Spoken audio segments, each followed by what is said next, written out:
Hello students, once again I welcome you all to our online classes. In this class you will learn the classification of English consonant sounds. In the previous lecture I completed the sounds from PB to Z.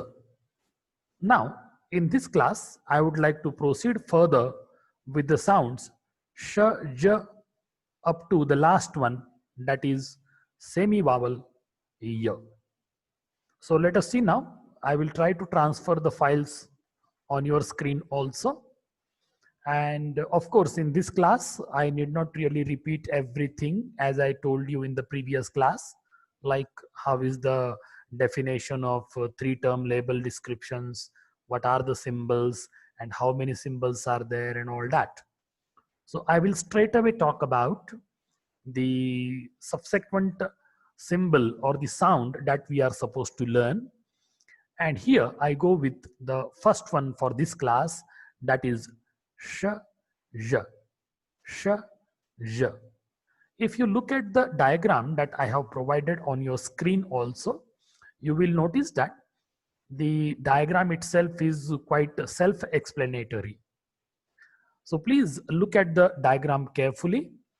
The active articulator, that is our tongue, moves towards the alveolar. Especially this consonant, that is sh, and the another one, that is j, both are the palato-alveolar fricative consonants. So if you see this diagram here, it will bring it to your notice that the active articulator, that is tongue, raises towards the alveolar ridge. Okay, especially that part, that is palatal and alveolar, both are matching together or meeting together. Up to that particular point of place, the tongue raises, and there is a very minor gap. See here, sh, j, sh, j. There is a minor gap at the palato-alveolar, and the pulmonic air that is coming from the lungs is released through that particular very minor gap. And that's why we are in a position to produce these two sounds, that is sh, j, sh, j. So let us look at the three-term description here. Sh is a voiceless palato-alveolar fricative consonant sound, and j is a voiced palato-alveolar fricative consonant sound. So far, the production of sh is concerned, the vocal cords do not vibrate considerably. That's why it is called a voiceless sound. Whereas in the production of j sound, the vocal cords vibrate considerably, and that's why this is called a voiced sound. So far, these sounds are concerned, they are the fricative sounds, because you can considerably notice the buzz sound created by, or the hissing sound created by, the air which is released from our lungs. So this is the description of sh and j. Sh and j. So let us switch over to the next sound now. Here you have the last of the fricatives. As I said, there are 9 fricative sounds, and this is going to be the 9th one, and that is the glottal fricative consonant sound h. H. Actually, h is a voiceless glottal fricative consonant sound. I have provided the diagram here, the diagram that of the epiglottis, vocal cords wide apart, and glottis is clearly shown over there.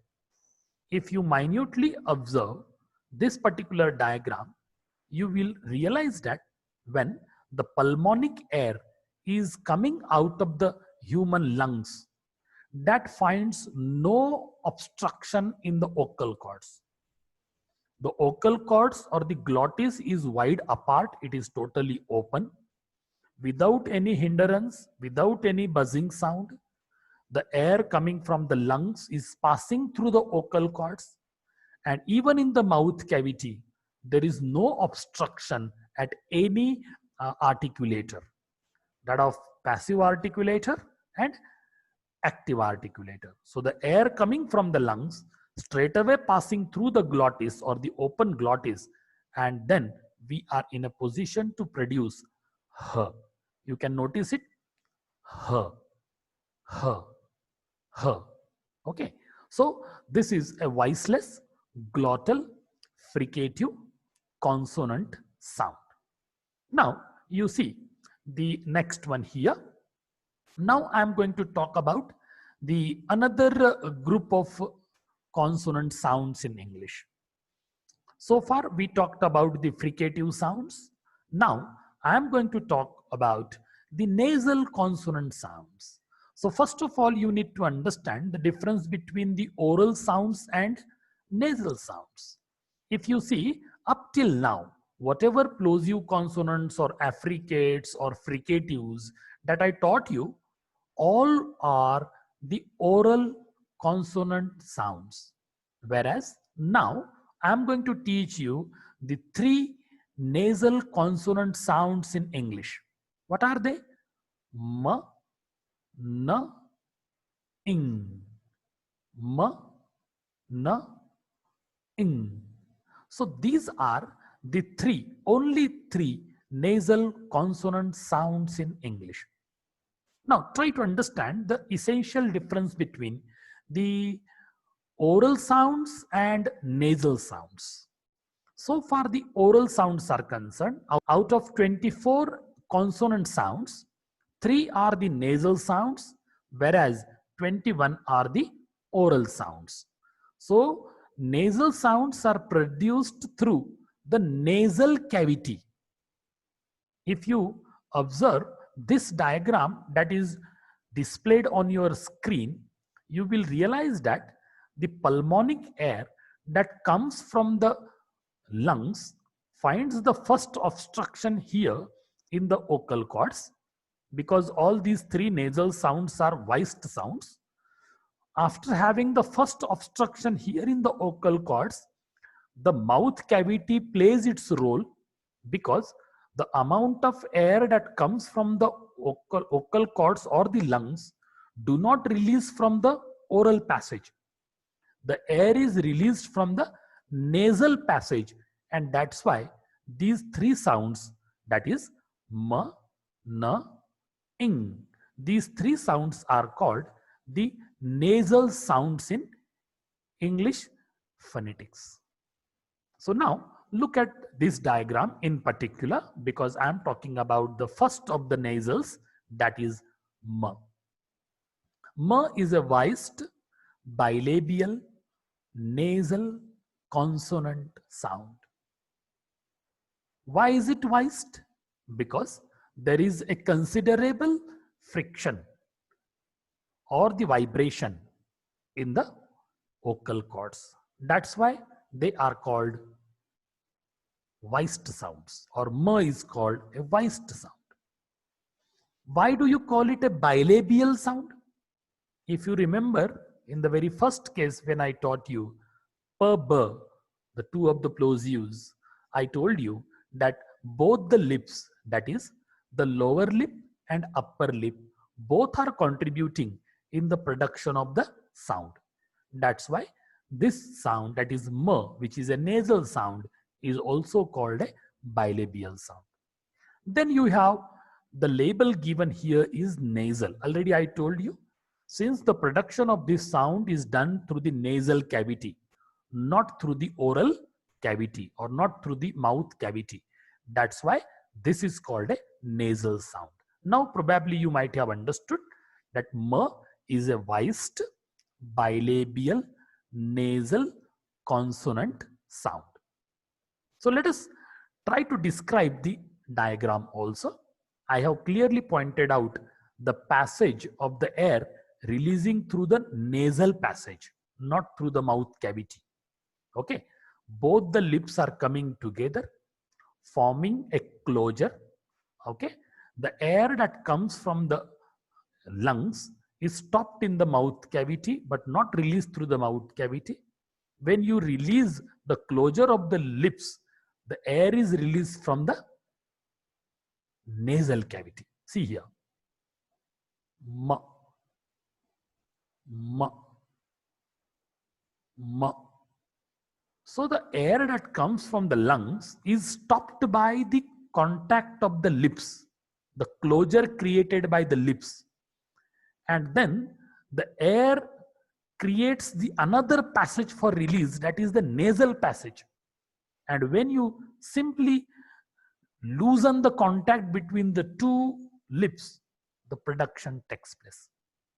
Ma, ma, ma. So this is how this ma is a voiced bilabial nasal consonant sound. Let us switch over to the another nasal sound now, that is n. N is a voiced alveolar nasal consonant sound. Already I told you all the three sounds which are nasal sounds are voiced sounds. Why do you call it alveolar? Because the active articulator, that is your tongue, raises towards the alveolar ridge. That's why it is called an alveolar sound. Why do you call it a nasal sound? Because the air that comes from the human lungs is released through the nasal passage, not through the oral passage. And that's why that sound is called a nasal sound. So how is the three-term label description? N is a voiced alveolar nasal consonant sound. So you can very minutely observe the diagram provided over here. So the pulmonic air that comes from the lungs finds an obstruction in the vocal cords first. Then the air is being stopped by the closure between the blade of the tongue and the alveolar. So air is not allowed to be released through the oral passage, whereas the air is released through the nasal passage when you separate your tongue from the alveolar. See here. N, n, n, n. So this is how is the production of the sound n, a voiced alveolar nasal consonant sound. Now the last of the nasals, that is the third nasal sound. Actually, it should be pronounced like ing sound. Ting, ping, ring, isn't it? Wherever you find ing spelling, in most of the cases or all these cases, this ing sound is added. So let us look at this now. This ing sound, ing, voiced velar nasal consonant sound. Why is it voiced? Because the pulmonic air that comes from the lungs finds an obstruction in the vocal cords. Vocal cords vibrate considerably. After the vibration, it finds an obstacle again there in the mouth cavity because back of the tongue raises towards the velar, that is the soft palate, makes a contact there. So the air is not allowed to be released from the mouth cavity. Then the air is released through the nasal cavity. As soon as you release the contact of the velar and the tongue, the production takes place. Ing, ing, ing. See here. Ing. So this sound is there. So it is described like this. Ing is a voiced velar nasal consonant sound. Why do you call it voiced? Because vocal cords vibrate considerably. Number two, why do you call it velar?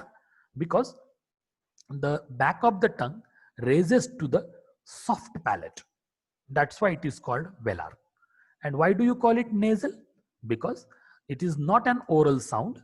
The air that comes from the lungs is released through the nasal passage. That is why this sound is called a nasal sound. So these are the three nasal sounds in English. M, N, ing. Now I switch over to the another sound from the consonants category. And this is L. L. So L is a voiced alveolar lateral consonant sound. Actually, this lateral consonant is one in which the passage of air through the mouth does not go in usual way. Okay, it is something unusual here, and that goes along the center of the tongue in other cases, but in this case it won't happen. L, L.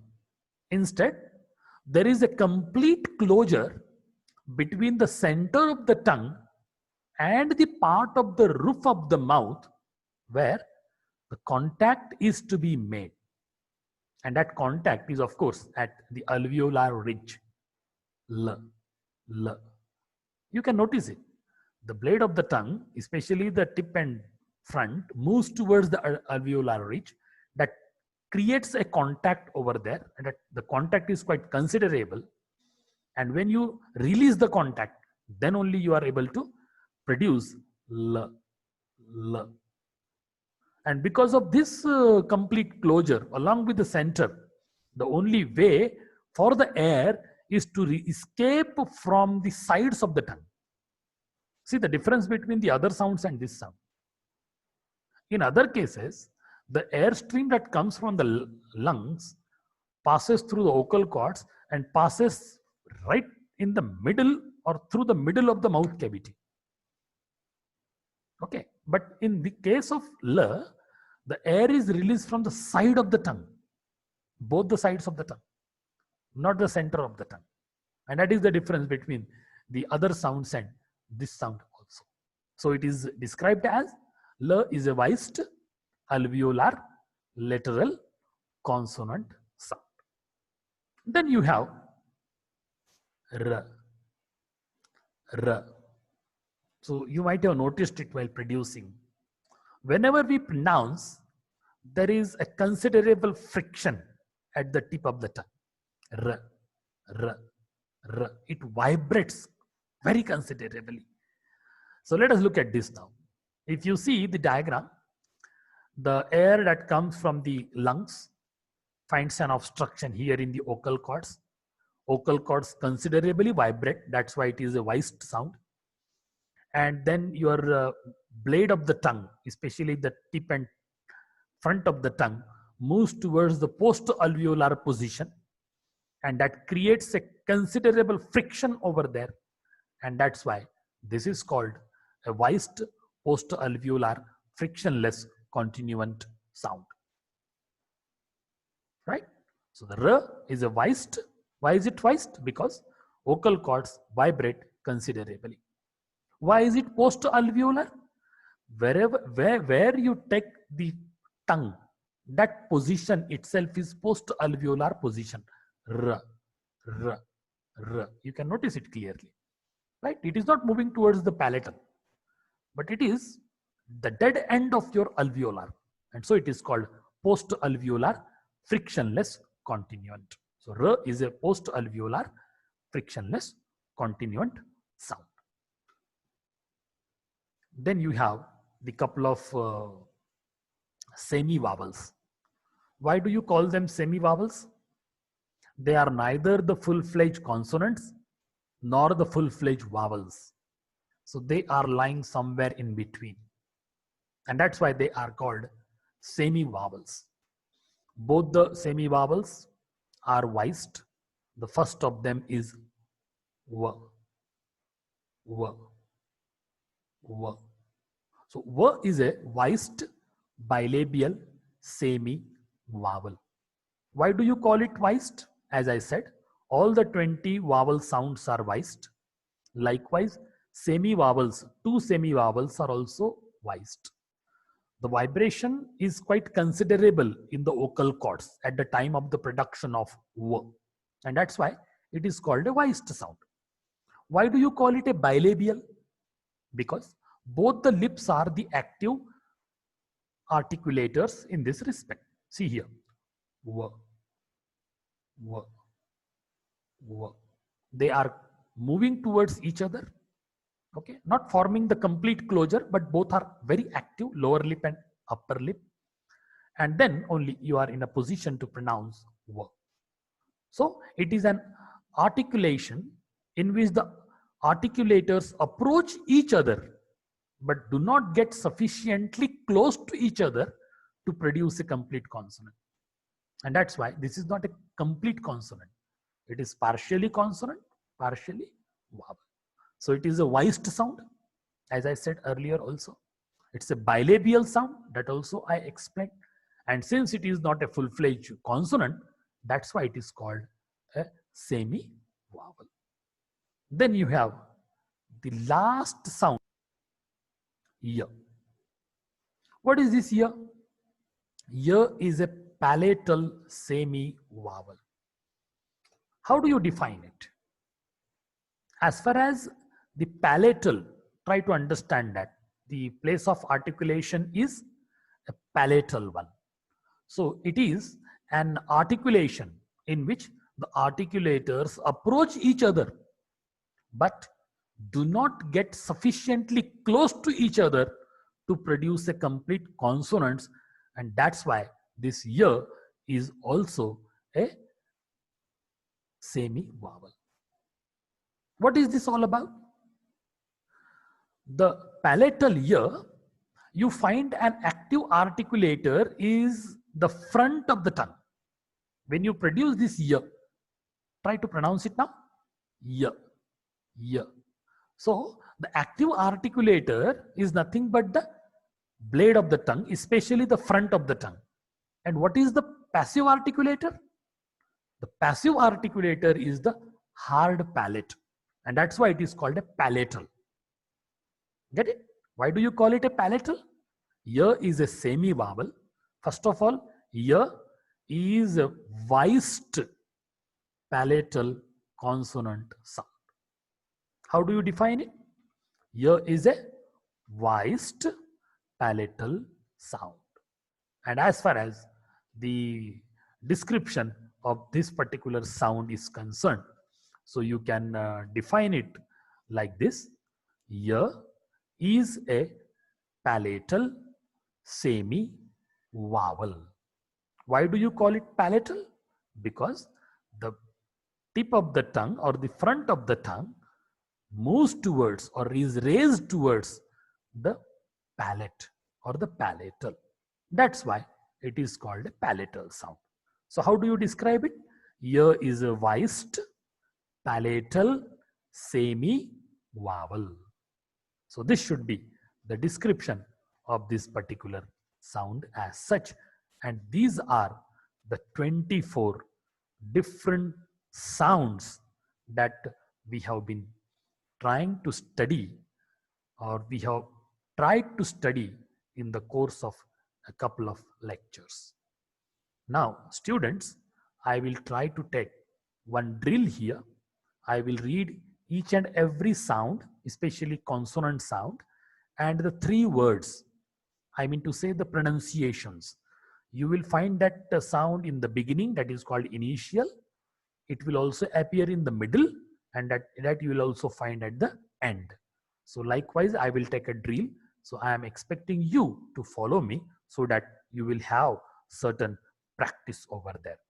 So please follow me. P. P is a voiceless bilabial plosive consonant. Please follow me. Provisional, collapse, trap. Provisional, collapse, trap. B. B is a voiced bilabial plosive consonant. Believe, abandon, grab. believe, abandon, grab. T is a voiceless alveolar plosive consonant. Temporary, resentment, depart. Temporary, resentment, depart. D is a voiced alveolar plosive consonant. Detail, accident, broad. Detail, accident, broad. K. K is a voiceless velar plosive consonant. Common, local, chaotic. Common, local, chaotic. G. G is a voiced velar plosive consonant. Goal, single, strong. Goal, single, strong. Ch. Ch is a voiceless palato-alveolar affricate consonant. Charm, butcher, detach. Charm, butcher, detach. J. J is a voiced palato-alveolar affricate consonant. Joke, major. College, joke, major. College. F. F is a voiceless labiodental fricative consonant. Foreign, comfort, forgive. Foreign, comfort, forgive. V. V is a voiced labiodental fricative consonant. Vulnerable, obvious, native. Vulnerable, obvious, native. Th. Th is a voiceless dental fricative consonant. Thin, thin, synthetic, myth. Thin, synthetic, myth. The is a voiced dental fricative consonant. There, other, breathe. There, other, breathe. S. S is a voiceless alveolar fricative consonant. Static, resentment, gracious. Static, resentment, gracious. Z. Z is a voiced alveolar fricative consonant. Zero, exact, shoes. Zero, exact, shoes. Sh. Sh is a voiceless palato-alveolar fricative consonant. Ship, exaltation, wish. Ship, exaltation, ship. J. J is a voiced palato-alveolar fricative consonant. It never comes in the beginning. Vision, prestige. Vision, prestige. M. M is a voiced bilabial nasal consonant. Manifest, monumental, transform. Manifest, monumental, transform. N. N is a voiced alveolar nasal consonant. Narrow, handsome, alone. Narrow, handsome, alone. Ing is a voiced velar nasal consonant. It never comes in the beginning. Singer, thing. Singer, thing. Her. Her is a Her is a voiceless glottal fricative consonant. Hotel, comprehensive. Hotel, comprehensive. It never comes at the end. L. L is a voiced alveolar lateral consonant. Ladder, tranquility, universal. Ladder, tranquility, universal. R. R is a voiced post-alveolar lateral approximant, ridiculous, sacred, ridiculous, sacred. R coming at the end is always silent in pronunciation. W. W is a voiced bilabial approximant, which is actually a semi-vowel. Wonder, sweet. Wonder, sweet. It never comes at the end. Y is a voiced palatal lateral approximant. It is also a semi-vowel. University, university. Beauty, beauty. It never comes at the end. So this is the exercise or a kind of drill for you in order to understand or make you understand all the consonant sounds in English. So that's all from my end for this class. Due to time constraints, I need to stop here. In the next class, I will teach you some other aspects of or some other aspect of English phonetics. Thank you very much.